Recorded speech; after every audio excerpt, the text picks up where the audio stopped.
Bismillahirrahmanirrahim. Alhamdulillahirabbil alamin. Alhamdulillahilladzi hadana lihada wa ma kunna linahtadiya laula an hadanallah.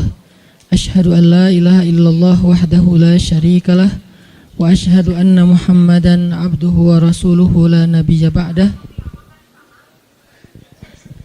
Allahumma salli wa sallim wa barik ala sayyidina wa habibina wa azimina Muhammad wa ala alihi wa sahbihi wa man tabi'ahu ila yaumil qiyamah. Rabbi syrah li sadri wa yassir li amri wa hlul 'uqdatan min lisani yafqahu qawli. Qala Allah ta'ala fil Qur'anil Karim, a'udzu billahi minasy syaithanir rajim. Bismillahirrahmanirrahim. Wa kullan naqussu 'alaika min anba'ir rusuli ma nuthabbitu bihi fuadak wa ja'aka fi hadhil haqq wa maw'izatun wa dhikra lil mu'minin.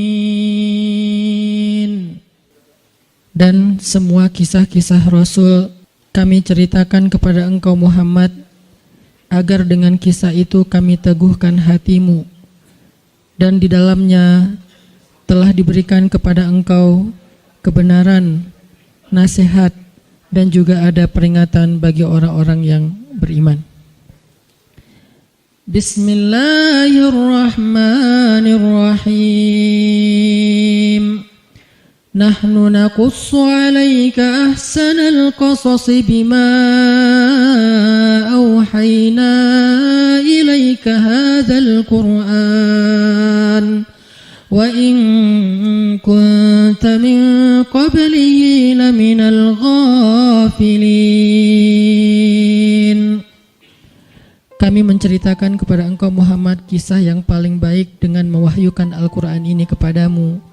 Dan sesungguhnya sebelum itu engkau termasuk orang-orang yang tidak mengetahui. Shadaqallahul azim. Teman-teman sekalian, alhamdulillah kita bisa kembali bertemu dan bermajelis dalam halaqah ilmu setiap Rabu malam ini. Dan di akhir tahun ini kita memulai satu halaqah baru dalam kajian sharing Rabu malam, yaitu halaqah Darsus Sirah atau mempelajari sirah nabawiyah. Kita coba untuk mendalami kisah-kisah atau cerita dan sejarah dari kehidupan orang yang paling mulia, yang paling agung, yang rasa-rasanya nggak ada yang lebih pantas untuk kita pelajari kehidupannya dan kita kenal sosoknya daripada Muhammad Rasulullah SAW. Sampai targetnya apa? Sampai kita bisa mengenal Nabi lebih daripada kita mengenal keluarga kita.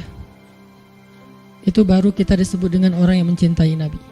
Jadi kalau kita bilang mencintai Nabi tapi kita nggak terlalu kenal Nabi, cuman tahu namanya dan tahu sepenggal dua penggal kisah yang nggak terlalu jelas tentang beliau, kayaknya ucapan kita itu belum terbukti. Karena orang yang mengenal seseorang baru disebut mengenal kalau dia tahu betul tentang cerita orang itu. Misalnya kita mengatakan saya kenal fulan, saya sahabatnya fulan, apalagi sampai mengatakan saya mencintai fulan. Kita nggak mungkin mengatakan itu kalau kita nggak kenal orangnya. Kalau sampai kita mengklaim mengenal Nabi tapi kita nggak tahu apa-apa tentang Nabi kecuali secuil kisah, berarti jangan-jangan kita belum jujur. Nah, harusnya seperti apa kita mengenal Nabi? Kalau seandainya kita mau melihatnya dari angle yang benar, harusnya kita mengenal Nabi lebih daripada kita mengenal keluarga kita. Karena ketika Umar bin Khattab datang kepada Nabi dan mengatakan, "Ya Rasulullah, aku mencintaimu lebih daripada apapun selain diriku," maka Nabi mengatakan, "Belum cukup wahai Umar." Lalu Umar meralatnya mengatakan, "Aku mencintaimu lebih daripada diriku sendiri." Maka kata Nabi, "Al-an ya Umar, sekarang baru cukup wahai Umar." Salah satu pelajaran dalam adegan itu adalah harusnya kita mengenal Nabi bahkan lebih daripada diri kita sendiri. Kita mengenal Nabi lebih daripada keluarga kita. Seperti apa kita mengenal ibu kita, ayah kita, pasangan kita buat yang udah punya pasangan, atau anak-anak kita. Maka kita belajar mengenal Rasulullah SAW lebih daripada mereka semua. Seorang ibu tahu betul karakter anaknya. Seorang ayah tahu betul tentang kebutuhan anak-anaknya. Seorang suami atau istri tahu betul tentang sifat pasangannya. Anak tahu betul apa yang baik untuk orang tuanya, apa yang menyenangkan hati orang tuanya, dan seterusnya. Maka harusnya kita lebih tahu betul tentang Nabi daripada keluarga kita. Ini salah satu goalsnya, sampai kita bisa mengenal Nabi lebih daripada keluarga kita sendiri. Dan ini bukan hanya buat teman-teman di sini, tapi juga buat saya pribadi. Sambil saya menyampaikan, karena ini bukan dari saya hanya menerjemahkan bacaan dan wawasan yang saya dapatkan, baik ketika dulu masih belajar di Al-Azhar maupun sampai sekarang karena jadi murid itu seumur hidup terus belajar ke dalam bahasa yang mungkin mudah-mudahan bisa lebih mudah kita fahami tentang sirah Nabi. Sehingga kita sama-sama nanti satu saat makin lama makin kenal dengan Nabi, makin tahu tentang Nabi sampai bukan hanya yang zahirnya. Karena seperti yang saya pernah sampaikan, sunnah Nabi itu ada 3. Hanya dari 3 ini mungkin 2 sering dibahas, tapi yang ketiganya jarang dibahas. Ada sunnah surah penampilan Nabi. Sebagian dari penampilan Nabi hukumnya wajib diikuti, sebagian yang lain hukumnya sunnah diikuti. Artinya penampilan Nabi itu banyak dibahas tentang jenggotnya, tentang sorbannya, tentang jubahnya, tentang sendalnya, dan seterusnya. Kemudian yang kedua, sirah perbuatan Nabi. Kehidupan Nabi secara zahir. Cara tidur Nabi, cara berdiri Nabi, cara jalan Nabi, sikap Nabi, marah Nabi, dan seterusnya. Sirah aktivitas Nabi, termasuk jihadnya Nabi, dakwahnya Nabi, kehidupan pribadi beliau, kehidupan keluarganya, kehidupan masjidnya, kehidupan tetangganya, kehidupan masyarakatnya, dan seterusnya. Sirah itu banyak dibahas dan sekarang pun kita sedang membahas itu. Tapi ada satu hal yang jarang dibahas, sarirahnya Nabi. Jadi ada surah, ada sirah, ada sarirah, perasaan Nabi. Apa yang membuat Nabi bahagia, apa yang membuat Nabi sedih, apa yang membuat Nabi berkenan, apa yang membuat Nabi gak suka, apa yang membuat Nabi sakit hati, apa yang membuat Nabi berkesan di dalam hatinya, gimana Nabi memaafkan kesalahan orang lain, apa yang membuat Nabi malu, apa yang membuat Nabi marah. Semua itu masuk dalam kategori sarirah. Gimana Nabi orangnya sangat menjaga perasaan, sehingga paling gak suka menyinggung orang lain atau memberatkan orang lain, membebankan orang lain. Itu namanya sarirah. Kita sampai kalau bisa mengenal sarirahnya Nabi, bukan hanya surah dan sirah, tapi sampai sarirah. Karena kalau kita nggak belajar sarirah Nabi, kita hanya belajar kulitnya, yaitu yang tampak saja. Jangan-jangan semakin kita mengetahui sunnah Nabi, semakin kita jadi bikin orang nggak nyaman, semakin galak, semakin eksklusif, bahkan jangan-jangan nggak sengaja kita semakin merasa paling benar. Padahal Nabi SAW sendiri dengan sarirah beliau adalah orang yang paling menyenangkan. Gimana Nabi jadi orang yang paling menyenangkan? Itu sarirah, bukan sirah, bukan surah. Nabi menyenangkan bukan hanya karena beliau ganteng, itu udah pastilah. Tapi banyak orang ganteng tapi nyebelin ya. Ada orang, ya hanya kencang di belakang. Ada cewek makin cantik, makin bikin kita kayak gak nyaman gitu. Kenapa gak nyaman? Karena mungkin kecantikan dia itu jadi fitnah, kecantikan itu bikin dia jadi jutek atau apa. Ada orang secara fisiknya hampir bisa dibilang sempurna, dia fisiknya keren, tapi karena sarirahnya, mentalnya, perasaannya itu nggak humble sama orang lain, akhirnya kita juga nggak nyaman bareng dia. Makanya ada orang memilih pasangan, walaupun yang tampak duluan itu fisik, tetapi kadang-kadang ada orang yang kayaknya pasangannya biasa banget, tapi dia kayak happy banget sama orang itu. Kenapa? Karena cocok secara karakter. Nah artinya, mungkin kita wawasan tentang Nabi itu bagus, surahnya kita mencontohkan Nabi itu hampir sempurna, karena nggak ada yang sempurna Nabi pastinya.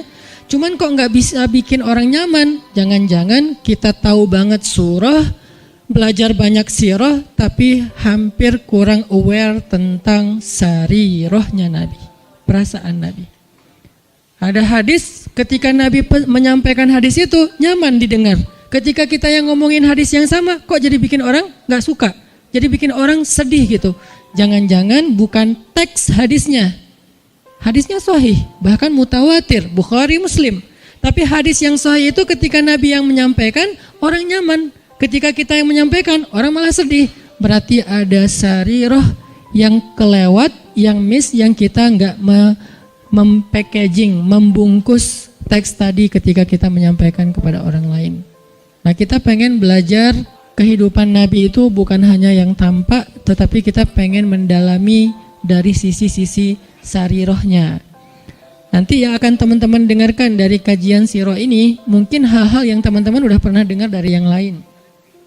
Karena kajian sirah itu banyak ustadz-ustadz yang menyampaikan. Apalagi kalau teman-teman ngerti bahasa Arab, buka di YouTube dicarinya pakai bahasa Arab, itu akan lebih dahsyat lagi. Cuman kenapa kok tetap perlu mendengar? Mungkin kalau pelajarannya sama, refresh, recharging iman. Kalau enggak, maka pasti ada angle yang berbeda. Objeknya sama, kejadiannya sama, peristiwanya sama, tapi ibrahnya berbeda. Kenapa ibrahnya berbeda? Karena interpretasi dan sudut pandang berbeda. Kok bisa kayak gitu? Karena semua tentang Nabi itu adalah mutiara. Dilihat dari mana aja bercahaya.